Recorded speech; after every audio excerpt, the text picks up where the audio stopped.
Joaquin Phoenix clowns around, and Brad Pitt's brooding is out of this world. That and more on today's episode of The Real Review, so stay tuned. Welcome to The Real Review.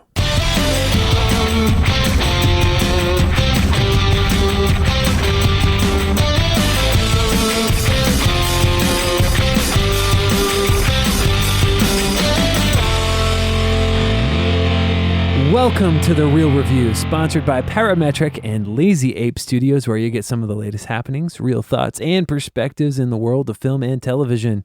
Everybody, I am here with Joel Space Monkey Cunningham. Is that from an ad? It's from the movie. I'm trying to think of what scene that was. Holy cow, I can't even recall that. It's a pretty, significant scene, I'd say. Oh, I do remember. That was a crazy scene, Matt. Holy cow. I'm not a space monkey. That's not nice. I'm just kidding. Well, I am here with Matt. Loves the dumplings. Best dumplings ever. Hey.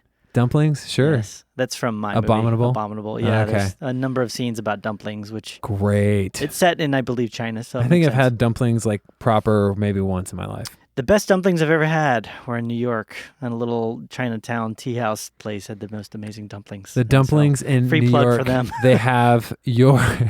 They have my heart. They always have my heart. More my stomach, I would say. Yeah, and a little bit my, fattening gut is a little bit what they got as well. And indigestion. There you go. Brilliant. Well, everybody, hey, welcome to The Real Review. So it's been a couple weeks since we've had some content on here, but we're stockpiling the reviews. Yeah. We can't wait to throw them at you real quick. Throw them all out at yes, once. That's exactly. What we're doing, And if you're new to the show, just to give you a quick breakdown. The way that it works is Joel's a little bit more, I'd say either, let's say cynical, pessimistic, maybe negative. Sure. No, but I'd say more just critical. You probably have more a critical eye towards things and definitely lean a little bit heavier, being a filmmaker yourself, on the technical aspects of things, and you notice a lot of those things. I do as well, but not to the extent that you do. Then me, on my side, I'm maybe a little bit more fan-centered, maybe optimistic, optimistic. I'd say more emotionally involved and I'm always looking at the brighter side of things. If there's something that you are angry about, I'm sitting here well, let me see if I can explain that for you. Let's look at the bright side. Yes, exactly. Yeah. Where you're I hate The Last Jedi, and I'm well, let me tell you about why it works. And then, let's not get there. Anyways, but so we take both of our perspectives and we kind of bring them together to kind of give you something unique to listen to and see where you kind of fall in that Arena or realm or spectrum, universe or galaxy. Yes, there you go. Whatever galaxy you fall in. Exactly. So that's how the show works. But Joel, why don't you tell people how they can get connected with us? For sure. There's a number of ways to get connected to us. As always, you have our website, which is realreviewmedia.com, and that's kind of the central hub for stuff. Additionally, we have our facebook.com, which is facebook.com/realreviewmedia, and we'd love to connect with you on there. We're constantly trying to post news articles and things that are happening in the world of film and cinema, big news stuff. We also have our Instagram and our Twitter, which are both at Real Review Media. And then we have our YouTubes, youtube.com/realreview. We're not posting too much content up there right now, though, so I should really stop plugging that. Yeah. Last but not least, we'd love to hear your thoughts and perspectives and your input. We'd love getting those emails. So shoot us an email, realreviewmedia@gmail.com. That was me shooting you emails. Brilliant. I'm getting hit, Matt. Anyways, so let's just go ahead and dive right in. Let's break it down. But we're going to start off with the main release that happened this past weekend. It's a big one. And it's kind of a big one. It is Joker. So let's give you the breakdown here. In Gotham City, mentally troubled comedian Arthur Fleck embarks on a downward spiral of social revolution and bloody crime. This path brings him face to face with the infamous alter ego, the Joker.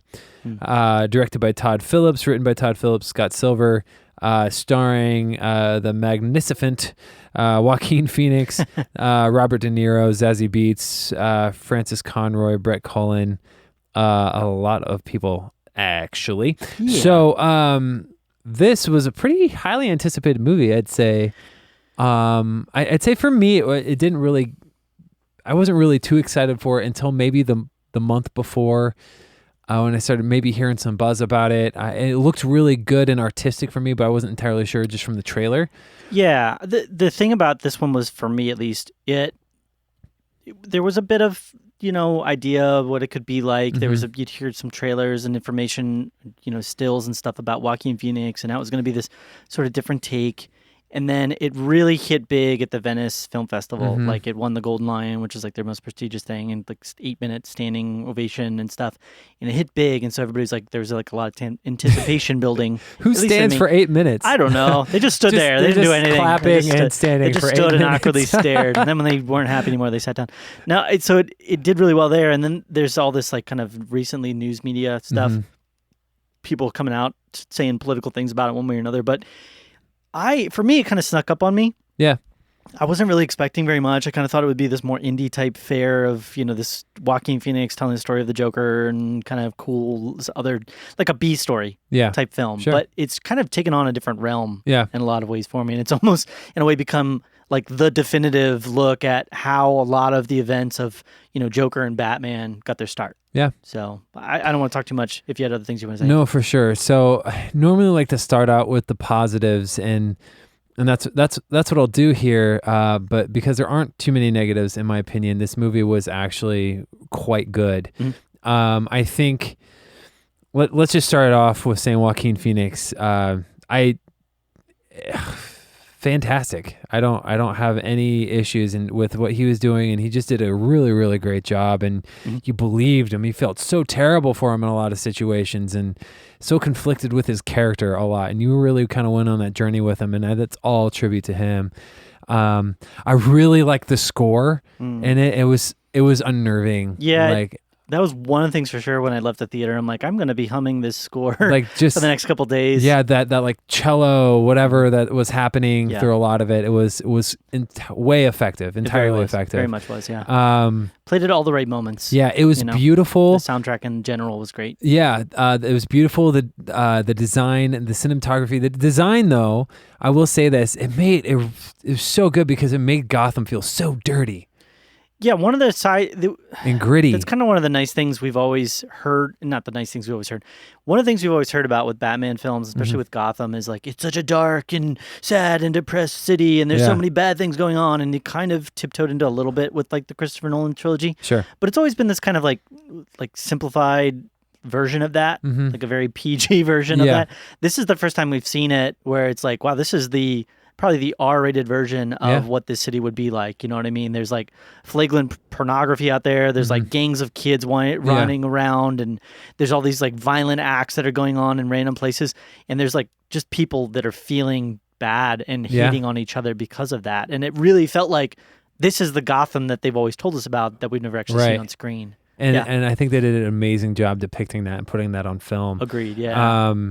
Yeah, just the design of everything. Because this takes place, what? It was the early 80s, late 70s? Well, I had a hard time figuring that out because the thing about Batman is it's always been kind of, since it's like a different world, it's always had this kind of like retro meets modern style. Yeah. Because there's a couple times where so in one of the bathrooms, and I know this sounds like a random thought, but in one of the bathrooms, they had a hand blow dryer thing that looked like a not very modern one, but a pretty modern one. Relatively modern. And I don't think they had those in like the 60s and 70s. 1981. Okay. Yep. So there you go. Setting 1981. So it felt kind of retro meets modern a little bit, but it very much with more of a retro style. Yeah, for sure. Which I liked. I felt if you're going to tell the story of Joker and Batman is set more in this kind of modern era-ish, then it made sense that the setting would be in that time period. And it very much aided. I think for a lot of us, like, growing up in the 80s for me and recognizing that time period, there was kind of a grunginess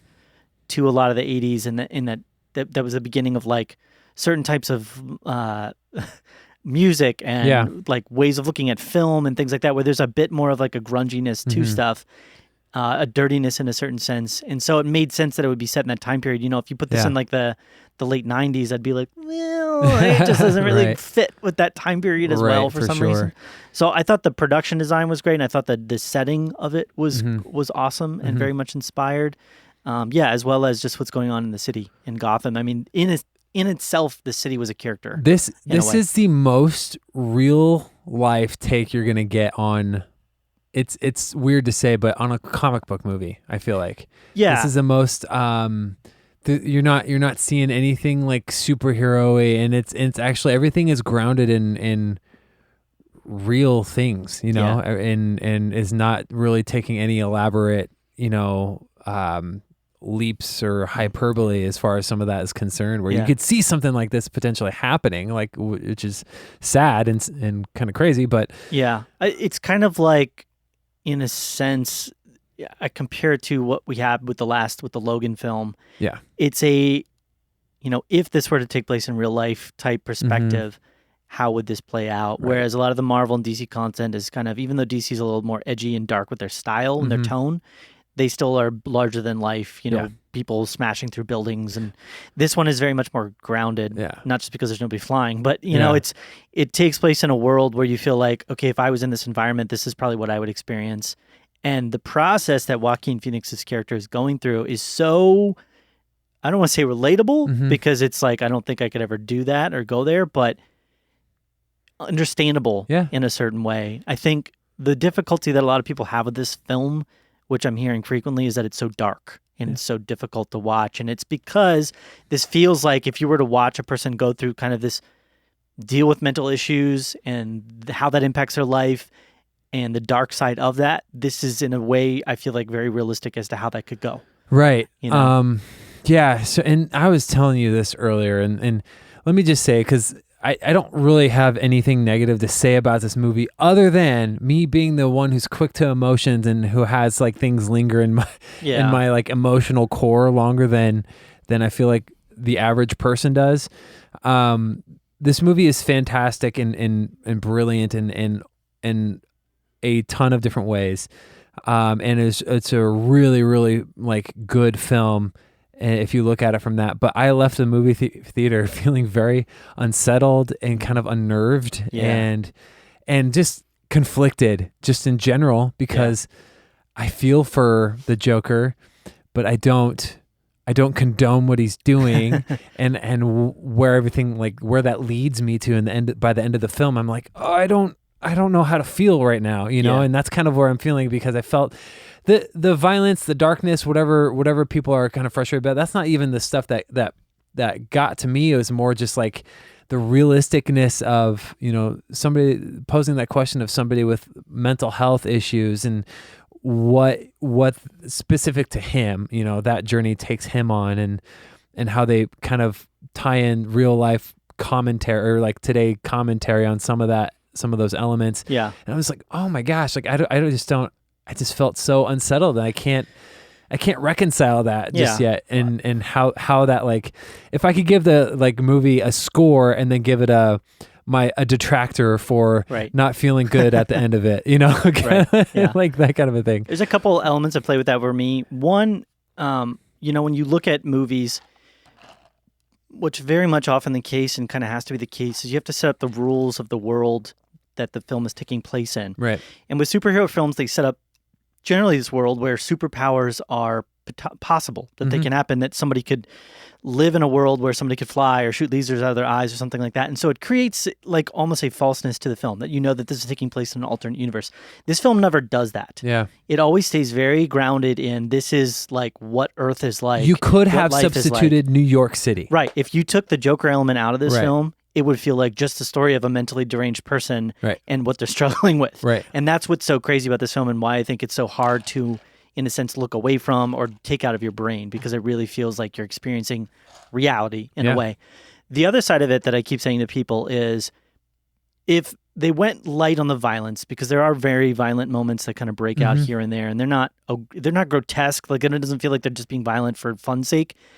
But the violence that's in the film is very real. It feels like if they didn't include that, if they didn't go there with the Joker, then I would almost end up feeling too related to the Joker. You would almost end up feeling like, well, I understand why he's this killer and why he's this crazy man.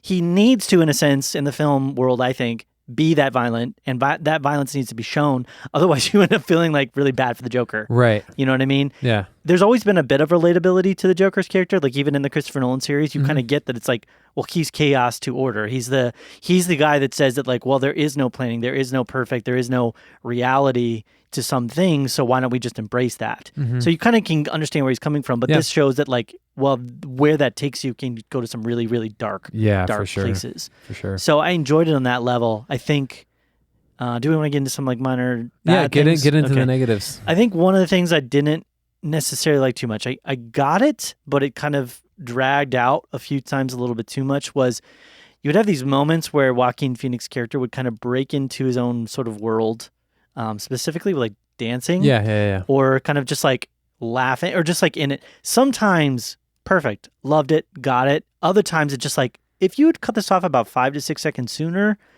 I feel like it's slowing the pacing down and making this feel like I just don't know where he's coming from. Mm-hmm. You know what I mean? And maybe that was on purpose. Maybe they wanted you to feel like you didn't really get what he was doing or why. But like there was like 5 or 6 dance scenes in this movie. I'm not trying to spoil anything, but I don't mean like that everybody stops and starts dancing. You see some of that stuff in the like, trailers anyway, but it's just, you see those. It just happens frequently, and I'm like, there's a bit too much of that going on. I think that was one thing, pretty minor. One of the other things that I didn't like, and people are going to disagree with me about this. I know that for a fact. I'm just going to give that disclaimer. I personally didn't like the portrayal of Bruce Wayne's dad in this. I got why they did that, because they were trying to create a very specific tone and feel to the world, which is that like everybody's corrupt, everybody's messed up and bad. But I always felt like one of the nice things about the film is that it kind of showed, with Thomas Wayne in particular, that parents that do the right thing, that work really hard, that invest in their children and the world around them, even if that gets tarnished and attacked, if they set things up in a good place, then future generations and future people can kind of move that forward. And that wasn't the perspective we got from this film. No. It almost feels like more of an accident and more of like a bunch of bad things happen to force one character to go, which would be Batman, into a specific direction.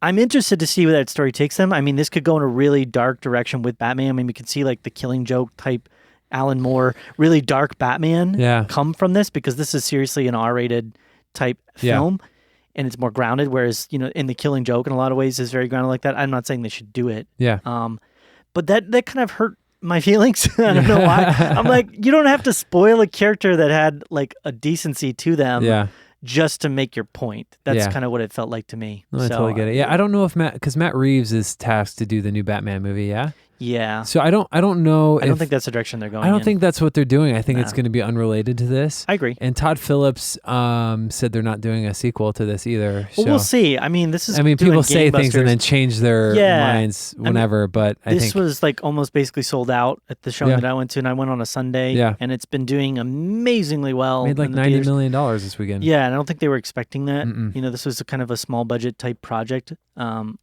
So maybe. For sure. You know, if the money's there, they'll probably try and do something. Well, yeah. So if you were to break it down, rank it, or give it a score, what would you do?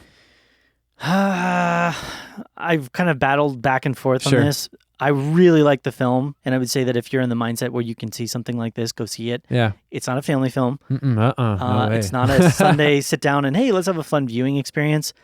So I'm going to give it a 90. Yeah. Which is an A-. Yeah.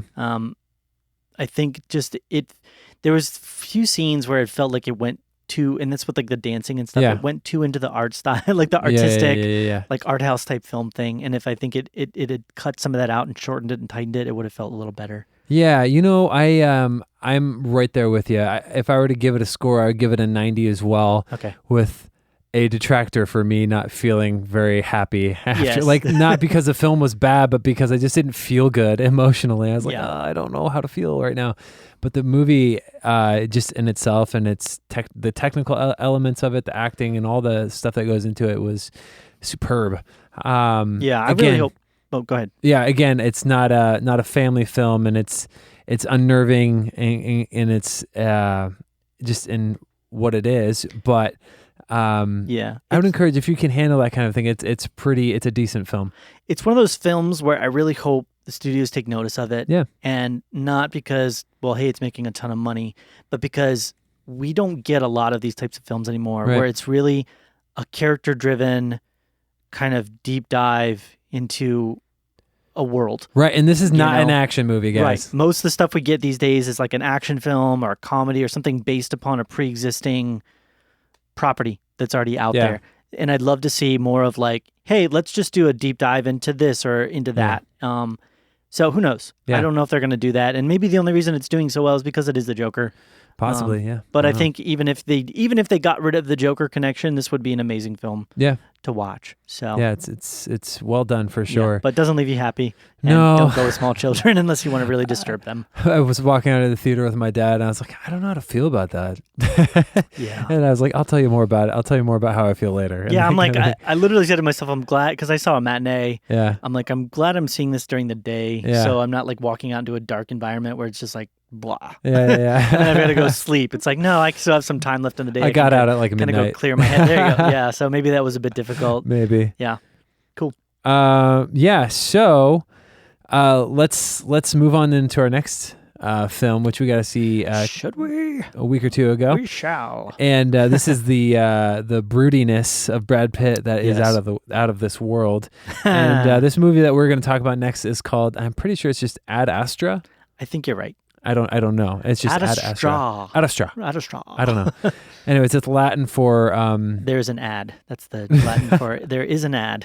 I'm kidding. no. Shoot, I learned what it was. It's like into the. Yeah, I had looked it up as well. Into the something. Yes, into the ad. Yeah, sure. Anyways, so Ad Astra. Let me go ahead and just break it down for you. I'm getting too caught Call up it in this. AA if you want. So, astronaut Roy McBride undertakes a mission across an unforgiving solar system to uncover the truth about his missing father and his doomed expedition that now, 30 years later, threatens the universe. Directed by James Gray.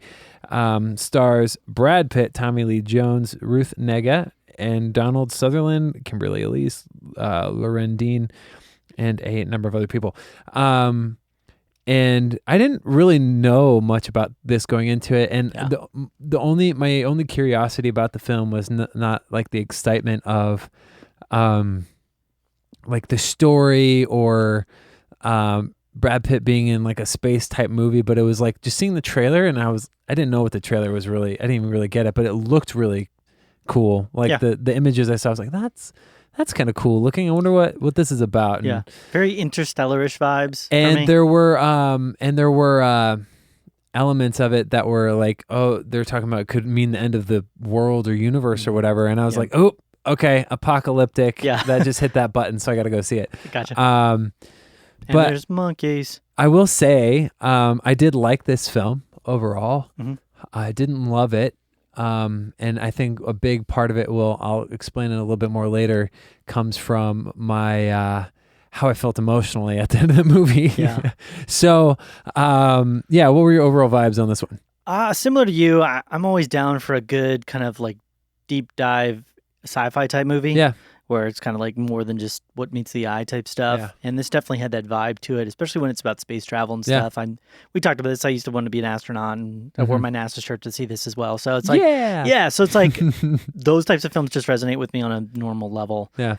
If you're not into space, if you're not into sci-fi type stuff and futuristic tech and things, then probably not going to be up your alley. Right. But there are things that you can connect with the story that I Totally. think go beyond that. Yeah. And it's not a film that you just have to be sold out for space travel and stuff, Right. but it does help. Yeah, for sure. So I didn't know too much about it either. I'd seen a couple like mini little ads similar to what you're talking about. The thing with a film like this is I realized it kind of on the get-go is like it could go one in two directions. Mm-hmm. It was either going to be like a very like cookie cutter, well, they're trying to turn this into this big epic and it's just a very cookie cutter space travel type film, or it's going to go in the opposite direction. They're trying to market it more as like a interstellar type cookie cutter thing, and it's going to go in a very art house kind of vibe. And I think it went more in that direction. Yeah, same. Very much more of like, hey, let's do some deep thinking. There's action that takes place in the movie, but it's in very sporadic moments, very minimal. Most of the film is spent kind of in a way inside Brad Pitt's head. Yeah. Like not literally, but you're just kind of going with Brad Pitt and his character Roy down this. It actually, the thing that reminded me the most closely to, in a weird way, was Apocalypse Now. Okay. If I was to say like, hey, take Apocalypse Now, put Brad Pitt in it, and put it in space, this is in a weird way kind of what I think would come from that. It's narrated. Sure. Yeah. So the entire movie is kind of Brad Pitt talking about, Roy talking about his childhood and his father and growing up. And he's also talking about, what the government thinks and what they're trying to do and the way the world works. So it's kind of this like, it goes above and beyond just the story being told. Yeah. But it's also like a journey film. Whereas in Apocalypse Now, they're going down a river, and he's like going out into space further and further. So if you like Apocalypse Now, then this would also maybe be a good film for you. And I liked it overall. Yeah. I liked it too. And I think it was a lot of it had to do with, I think Brad Pitt did. This is the first time I feel like I've really seen him in, is probably the most understated role that I've ever seen him in. Like where he's just not, he's not being too of any type of character. He's very in his head. He's very, but like done really well. Like it's not like you didn't get enough out of him. He was doing exactly what I felt. And I liked his journey. His overall arc and kind of his realization and come to terms of specific things and events that happened in his life. And let's just start with some of the more positives. First of all, yes, I liked Brad Pitt. I thought he did a fantastic job in this movie. I liked Ruth's character also. Just kind of that connection is very little, but it's kind of like curious as to what was going on there. I also liked... first of all, it looked really good. Like if we're talking cinematography, if we're talking the way things looked, CG, all that stuff, I thought it looked really well, or really good. Agreed. There's actually one really, like the way that it was, the audio was and the sound was edited and the action was edited. It was intense and pretty cool. There's like a chase sequence on the moon that was really awesome. That was pretty cool, yeah. And I really like that. It's like, it was weirdly intense. I'm like, how are you going to make a scene where they're riding little slow moving, I know, dune buggies with zero gravity, almost zero gravity on the moon? How are you going to make that intense? And they did. Yeah, and it was good. It was really, really good. It looked really cool too. And there's this, and it takes place in the future, which is cool. And there's kind of, it plays on this, like, what would we do if, if we, lived in different, places, whether it be the moon or Mars or whatever. Yeah. And there's some cool looks into the future with something like that. And I enjoyed all of that stuff. I was going to segue into the negatives, but what are some of the biggest positives for you? Visual effects were spot on for me. Yeah. I think, like you said, there was maybe one or two moments that I kind of felt like a little bit, this feels a little cheap or a little fake, finicky. But for the most part, everything felt very real and felt very understandable. I really liked as well the way that they told the story in telling it through the eyes of Brad Pitt's character Roy. It felt like, because it's just him kind of driving the narrative and moving it forward, it felt like a window into his life, and it made the terms and the ideas that he was talking about much more accessible to me, instead of like clouding it with a bunch of story. Yeah. It was just very like, this is where it's mostly going to stay. And you get inklings of like a deeper narrative running throughout in different characters and stuff. And that's cool. I liked the production design a lot. I feel like everything was very weird and interesting. Like when he's visiting, minor spoilers and stuff, but like when he's visiting bases on other planets, you kind of have always seen it as like this very like official, like type thing. And it's like, well, no, like odds are that it would become messed up and dirty and flawed. And these are people that are operating these things. So like any government system or, like run thing like this, where they're in the outreaches of space and there's no real oversight. Yeah. It probably would get corrupted and people probably would do what they want to do in a lot of ways. So that was very interesting to me. But that was more like the B plot type stuff. But I think one of the only things that I liked the story that it told. That's what I'll say. I'm not going to get too much into the negatives. This character reminded me of another character they played. I don't know if you saw it, The Assassination of Jesse Eames by the Coward. Oh, yeah, one time. Yeah, long time ago. Very kind of slow character. I don't mean like mentally slow, but I mean like he's just more purposeful in the things that he does in this film, and it's kind of like a slow boiling. You know what? And I think that was probably my favorite part of the movie. And it was, my biggest thing is how quickly can I connect to a character? And I was unsure because I felt like I didn't start connecting with him until about halfway through the movie. Yeah. First of all, he's known for, being calm, cool, collected, and like just chill. And then as he he doesn't really emote that much. And then when he does, as the film progresses, that's when he started roping me in. And I was like, oh man. Yeah. And then by the end, I was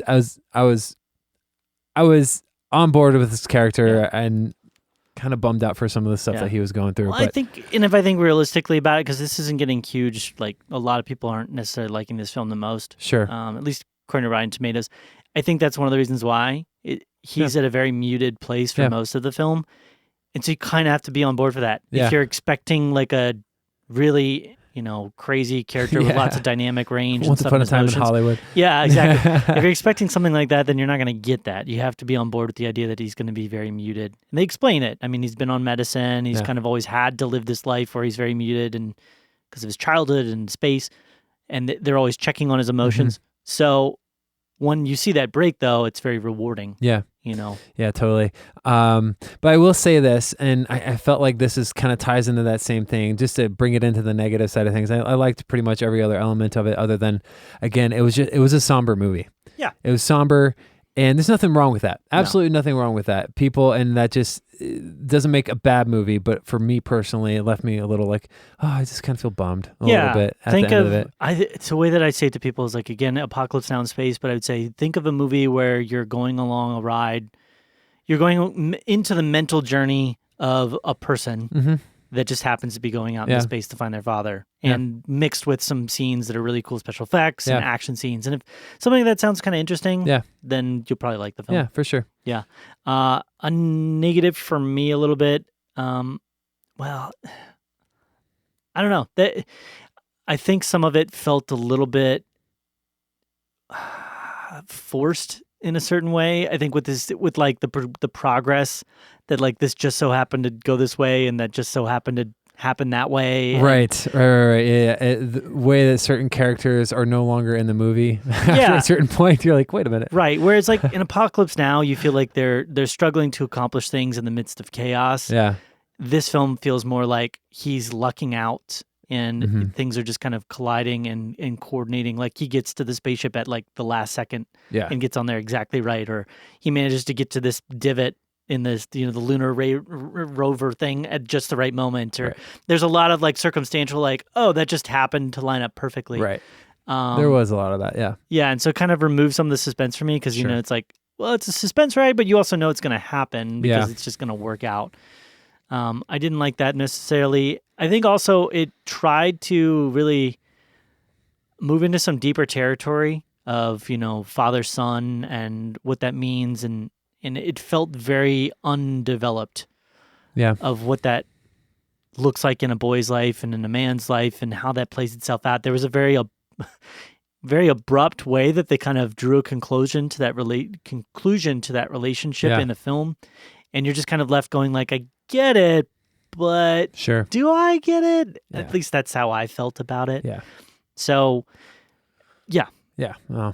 And it's a long film. It is long. There's a lot of scenes where it's just kind of him staring and thinking. There's definitely an art element to it, and that's what I think came through a lot in the trailers. There's like some really cool shots where they're really playing on the lights and the environments that they're in and all that stuff, and and they draw those scenes out. I mean, rightly so. It looks great, but I could see how those could be drawn out maybe a little too long as well. But I think there's not a lot of time cut from this film. No.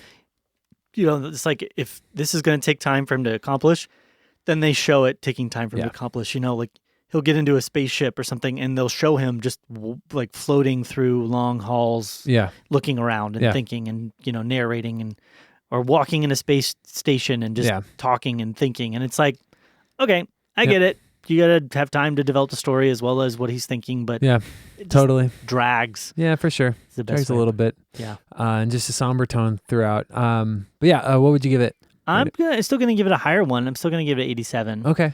I think it was a worthwhile film to watch. Absolutely. Yeah. I'm going to give it an 84. Okay. Yeah. There's a lot of people that I think are going to watch it and not like it for the reasons that I've said I do like it. Yeah. And also for the reasons that I said I don't. So yeah, for sure. I get why people would rank it lower. Yeah.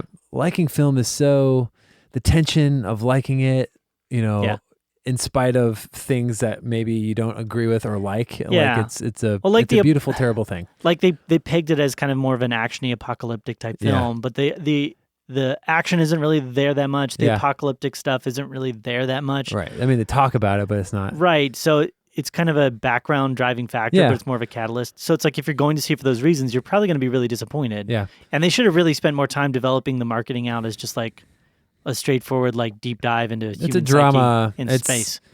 It's a drama in space with action, Yeah. Yeah. More akin to the Joker than a big budget Agreed. you know, It's more like entertainment the thing. Joker than it is like Interstellar, Yeah. which is pretty much like an action with deeper message. Yeah, for sure. Cool.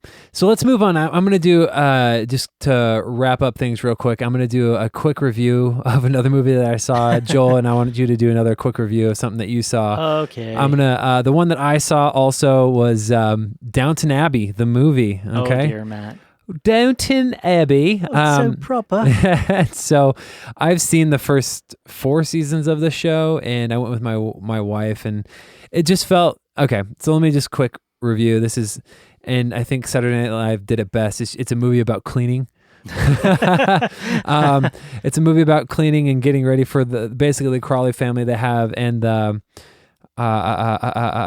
let me just break it down. The continues to serve the Crawley family, wealthy owners of the largest state in English countryside in the early 20th century. The diminishing lifestyle of what the Abbey provides, and then they got to host the king and queen. They're coming to stay for a night, and all the drama that goes up to it, which is just basically their food, wait staff, and the cleaning services, and how that all kind of fits in. But it felt like there was 100 different story threads, and there's too much it was focusing on, and it felt like the season finale or series finale of the show, and I think it is. I don't think they're making the show anymore. So it felt like the series finale, and it was just okay. Again, I think I enjoyed just more going and eating food at the theater and just hanging out with my wife more so than the actual movie itself. Yeah. And with that being said, I'm just going to give it a 74. Just kind of it was okay. It's fine. Okay. Yeah. Not really anything special. I didn't know who some of the characters were because I haven't seen the last 3 seasons. Who are you and what are you doing here? Yes, exactly. They're like, you have to watch the show, man. I kept leaning over to Kay. I was like, is that person? I thought they died. No, they're not dead. Okay, cool. Okay, so anyways, I didn't know. No, they're still cleaning, Right. man. So they're still cleaning. They're still offering the service. There's maybe buy that Dyson or invent that. There was Dyson. one part in the movie where I laughed out loud, but that was about it. And it was just fine. It seems like a movie where you watch, you're like, ooh, this is so proper. If you're a fan of Downton Abbey, go watch it. If you're not a fan, don't watch it. Easy. This is literally what it seems like to me. It seems like a bunch of people that are uppity, but you're enjoying the fact that at times they're less uppity. Yeah, right. And then you're like, ooh, he's not being his normal uppity self. And these rich people are having some serious drama right now. Yeah, exactly. Yeah. It's like, ooh, dear. Yeah. Like that's the whole feeling I would get the whole movie. For sure. Well, it was okay. Yeah. It's fine. But Joel, Yes. you saw another movie I didn't get a chance to see. Break it down for us. Yeah. So I saw Abominable. Well, I'm not going to give this one. I'm not going to give this one a long review. I looked up, the synopsis for this on IMDb. Hilarious because it's pretty much exactly what you need to say about it. A magical Yeti must return to his family. That's Great. the synopsis. I couldn't have said it better myself. Director Jill Colton and Todd Wilderman. It's got a number of voice actors: Chloe Bennett, Albert Tsai, Joseph Izzo, Tenzing Norgay Trainer. Probably to me the most recognizable is Sarah Paulson and Eddie Izzard. Yeah, I think the standout for me in this film was Eddie Izzard. He was on the verge when you first meet his character in the film, on the verge of being annoying and maniacally bad, but they actually go in a very strange direction with this character where he turns out to be more relatable and understandable, and I really like that about him. That's awesome. As far as the actual film goes, I don't have much I can say about this except to say that if you're a child or you're a child person at heart, you will probably enjoy this film. It's getting good reviews. It is getting very good reviews. I will also say that it's not getting as many reviews as some of these other films. Right. So on Rotten Tomatoes, it only has 111 critic count and a 4,500 audience member reviews, which The Joker, for example, got over 20,000. So and I'm not saying, audiences are liking that way more than critics are. Yeah. It's one of those films, if you want to just sit down and kind of get it doesn't go to the depth or level of intensity as Pixar. Sure. But it feels like it's trying to get there. Yeah. And almost, if on a scale of 1 to 10 of full Pixar level of Up, this gets to a 7.5 as far as the emotional relatability level. There is some moments and dialogue and things that just feel very, and I don't want to say this it's kind of a pun, but it feels very foreign to me. Sure. It kind of felt like they made a foreign film and then ported it for American audiences. Yeah. I don't know if that's exactly the case, but there's just some sensibility and things where it feels I feel like if you're Chinese, that's going to be really funny for you. Mm-hmm. But for me as an American, I just don't get it quite the same way, with the family relationship and the way that they interact with each other. Right. But it wasn't bad. I wouldn't say that it's the worst film of the year at all. It just kind of I saw it and now I forgot about it. Yeah. You know, I could go into more detail, but I don't think it warrants it. Yeah. I'm going to give it a 76. 76. Okay. Yeah, so C-ish kind of range. Sure. If you've got a young child, if you've got a kid, there's probably maybe like 1 or 2 scenes of actual peril in the movie. Mhm. There's nothing inappropriate or bad about it, except Yeah. for maybe some like disrespectfulness to each other and Yeah. telling jokes. But it's a great kids film, Okay. family film type That's thing. cool. It's good for like a long road trip. You need to put a movie on, boop, just pop it in. Good to go. Right on. Yeah, sorry, Super it's cool. burping. It's all good. That's it. Love it. That's it. Cool. Well, yeah, we kind of blew through those reviews real quick, but we got a little bit deeper on those first two. Yeah, I don't even know. I'm going to list those in the title. Right. It's all Tell people good. we're reviewing them, 'cause, it'll be a surprise bonus feature for y'all who listen. All right. Bonus reviewers. Right. But so guys, thanks so much for hanging out and listening in. And just a couple of ways to remind you to connect with us. You can do that through our website, which is realreviewmedia.com. You can connect through all of our socials through there, Facebook, Instagram, Twitter, at Real Review Media. And look us up. Connect with us. We'll be updating as much as possible just as new movie stuff comes out. And we'll go from there. But do you have anything else you want to add, Joel? No, I'm trying to think of what next big one coming out. Gemini Man comes out this Gemini week, Man, and I'm not really that'll be excited for it. Yeah. I like Will Smith, but I don't know. It just doesn't look good to me. Yeah. I feel like he's jumped the shark on himself. You know, he's like, we need more Will Smith because he's popular. Let's put him in the movie like 8 times now. Right. So again, that's kind of what it feels like. I know it's in the book. That's how it There's feels. a book? I didn't know it was a book. believe it's based on a book okay. or Well, or cool. a comic book series or something like that. Yeah. Well, that's cool. I will look it up real We'll quick see what happens. if you actually care to. Are you looking it up? Okay. Yeah. Well, let look me it up. tell you a funny story, folks. So basically what happened... And it's a book. It's Yep. a book. Okay. Yeah, it came good. out in 1999. 1999 book. Awesome. Well, if there's not anything else, Joel... Nope. Then everybody, thanks for tuning in, and it's been real. It's been real.